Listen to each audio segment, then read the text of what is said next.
다 함께 사도신경 하심으로 2022년도 10월 24일 월요일 온라인 아침 기도에 하나님께 올려드리겠습니다. 전능하사 천지를 만드신 하나님 아버지를 내가 믿사오며 그 외아들 우리 주 예수 그리스도를 믿사오니 이는 성령으로 잉태하사 동정녀 마리아에게 나시고 본디오 빌라도에게 고난을 받으사 십자가에 못 박혀 죽으시고 장사한 지 사흘 만에 죽은 자 가운데서 다시 살아나시며 하늘에 오르사 전능하신 하나님 우편에 앉아 계시다가 저리로서 산자와 죽은 자를 심판하러 오시리라. 성령을 믿사오며 거룩한 공예와 성도가 서로 교통하는 것과 죄를 사하여 주시는 것과 몸이 다시 사는 것과 영원히 사는 것을 믿사옵나이다. 아멘. 찬송가 279장 찬송하시겠습니다.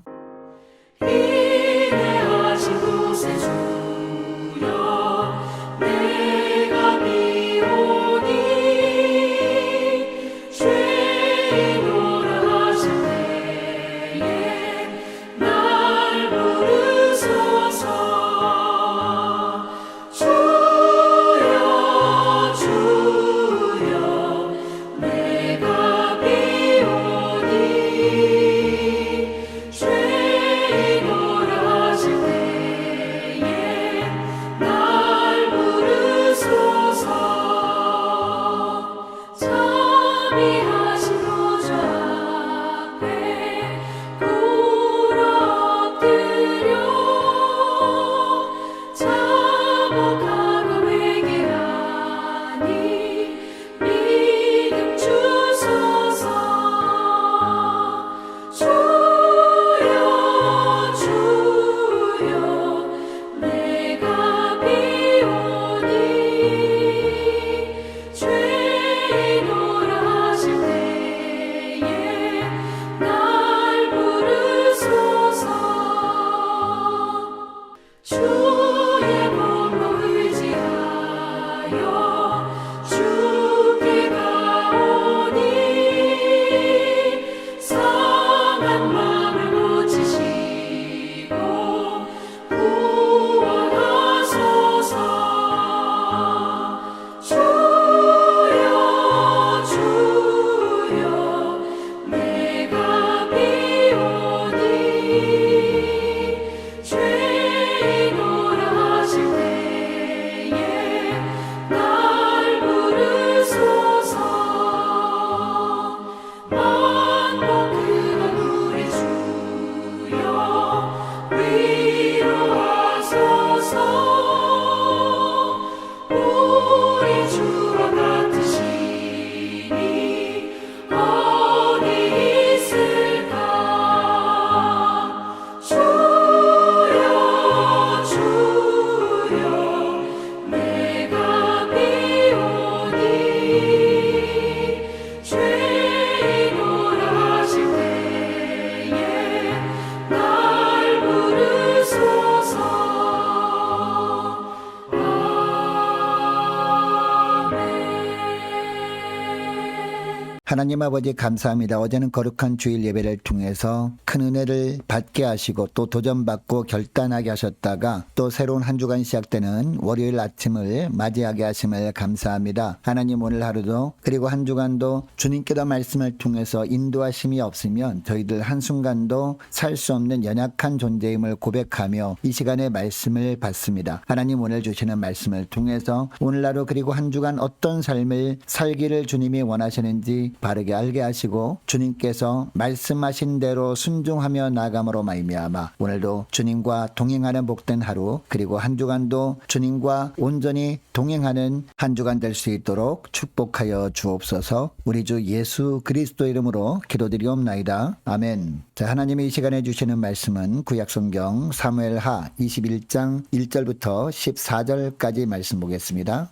자, 화면을 보시면서 1절부터 우리 다 함께 합독하시겠습니다. 다윗의 시대에 해를 거듭하여 3년 기근이 있으므로 다윗이 여호와 앞에 간구하매 여호와께서 이르시되 이는 사울과 피를 흘린 그의 집으로 말미암음이니 그가 기본 사람을 죽였음이니라 하시니라. 기본 사람은 이스라엘 족속이 아니요 그들은 아모리 사람 중에서 남은 자라. 이스라엘 족속들이 전에 그들에게 맹세하였거늘 사울이 이스라엘과 유다 족속을 위하여 열심히 있으므로 그들을 죽이고자 하였더라. 이에 왕이 기본 사람을 불러 그들에게 물으니라. 다윗이 그들에게 묻되 내가 너희를 위하여 어떻게 하랴? 내가 어떻게 속죄하여야 너희가 여호와의 기업을 위하여 복을 빌겠느냐 하니 기본 사람이 그에게 대답하되 사울과 그의 집과 우리 사이의 문제는 은금에 있지 아니하오며 이스라엘 가운데서 사람을 죽이는 문제도 우리에게 있지 아니하니이다 하니라. 왕이 이르되 너희가 말하는 대로 시행하리라. 그들이 왕께 아뢰되 우리를 학살하였고 또 우리를 멸하여 이스라엘 영토 내에 머물지 못하게 하려고 모해한 사람의 자손 7사람을 우리에게 내주소서. 여호와께서 택하신 사울의 고을 기브아에서 우리가 그들을 여호와 앞에서 목매어 달겠나이다 하니 왕이 이르되 내가 내주리라 하니라. 그러나 다윗과 사울의 아들 요나단 사이에 서로 여호와를 두고 맹세한 것이 있으므로 왕이 사울의 손자 요나단의 아들 무비보셋은 아끼고 왕이 이에 아야의 딸 리스바에게서 난 자 곧 사울의 두 아들 알모니와 무비보셋과 사울의 딸 메랍에게서 난 자 곧 무올라 사람 바르실레의 아들 아드리엘이 5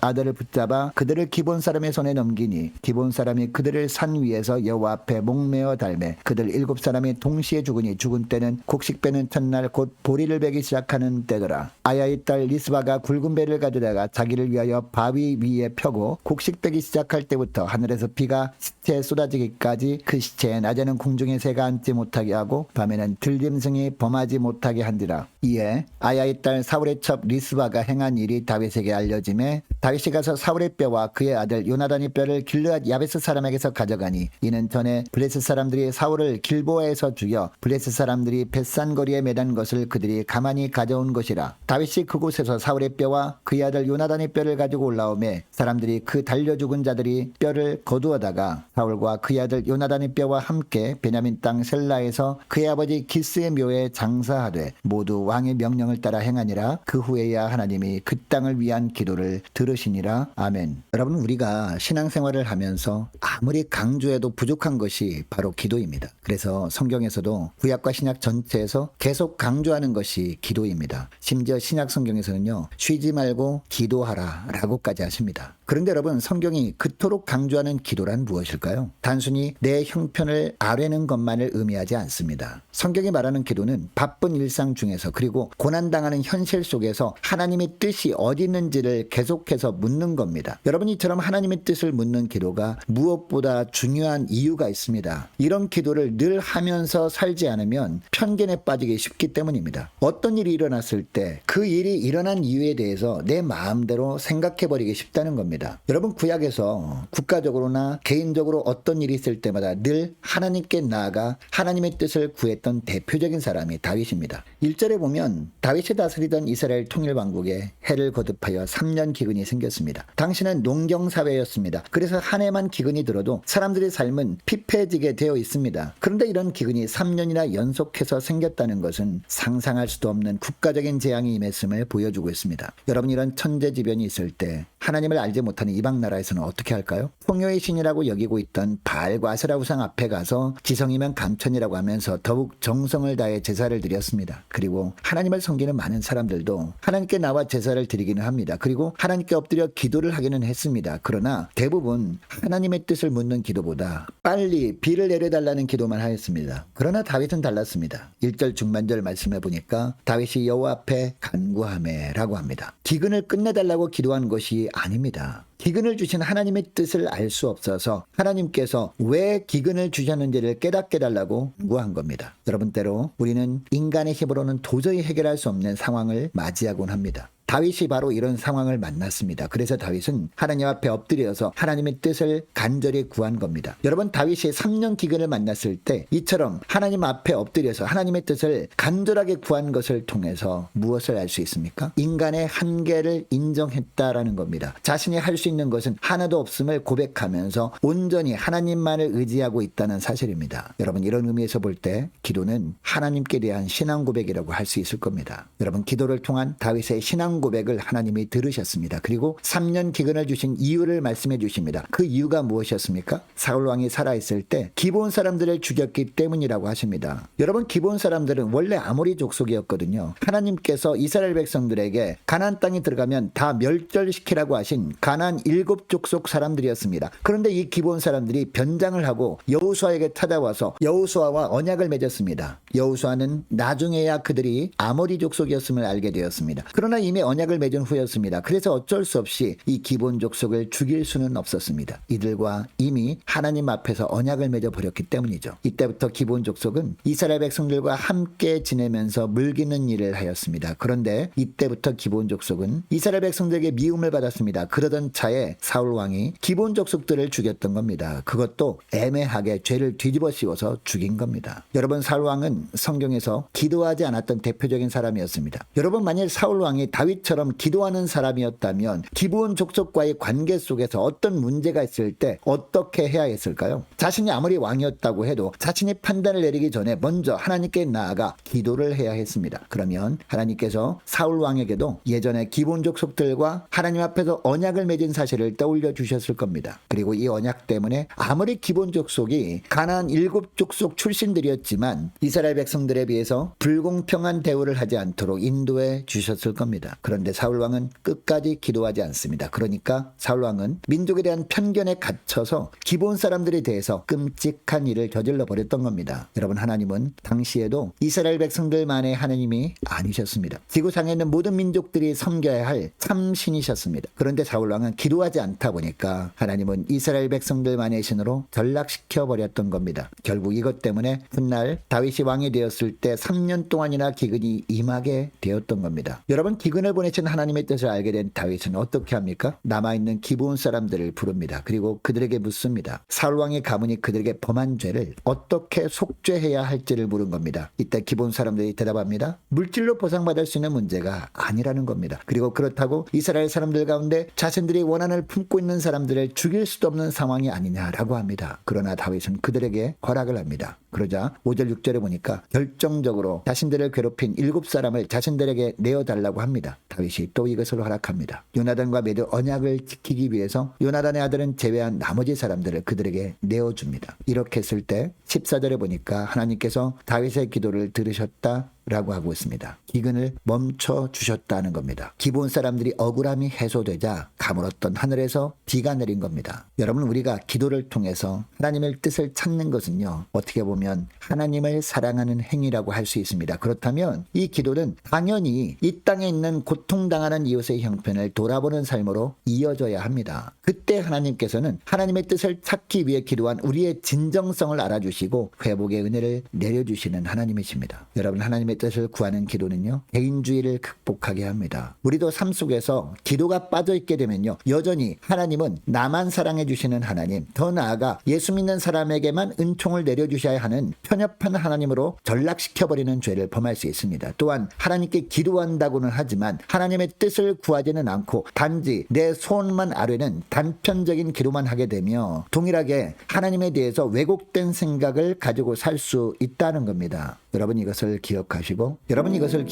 오늘 기도할 때 이렇게 기도했으면 좋겠습니다. 하나님, 저에게 또는 교회에 어려움이 있을 때 어려움을 해결해 달라고만 기도하지 않고 이 고난을 주신 하나님의 뜻을 구할 때 하나님의 뜻이 무엇인지 알게 하옵소서. 간절히 기도하길 원합니다. 하나님은 모든 사람들이 하나님이심을 깨닫고 고통받는 이웃을 돌아봄으로 주님께서 베푸시는 회복의 은혜를 맛보게 하옵소서. 간절히 기도하길 원합니다. 한 주간 동안 각 가정과 직장과 사업장을 책임져 주시도록 함께 기도하길 원하고요. 모든 성도들 한 사람 한 사람과 오늘 이 새벽 기도에 나온 저와 여러분을 위해서 그리고 각 가정의 자녀들을 위해서 함께 기도하길 원합니다. 자, 우리 교회가 정말 모이기를 힘쓰는 교회 되게 하옵소서. 기도와 전도에 힘쓸 때 풍성한 열매를 보게 하옵소서. 간절히 기도하길 원합니다. 자, 유초등부 중고등부 청년부를 위해서 함께 기도하길 원하고요. 각 부역과 남녀 전도회를 위해서 그리고 많은 환우들을 위해서 함께 기도하길 원합니다. 자, 군복무 중인 이시훈 형제를 위해서 수능을 준비 중인 우리 3명의 자녀들을 위해서 함께 기도하길 원합니다. 자, 우리 성사님들 각 가정을 위해서 나라와 민족을 위해서 우리 함께 가는 교회 앞날을 위해서 저와 여러분이 가지고 나온 기도 제목을 놓고 우리 함께 기도하길 원합니다. 기도하겠습니다.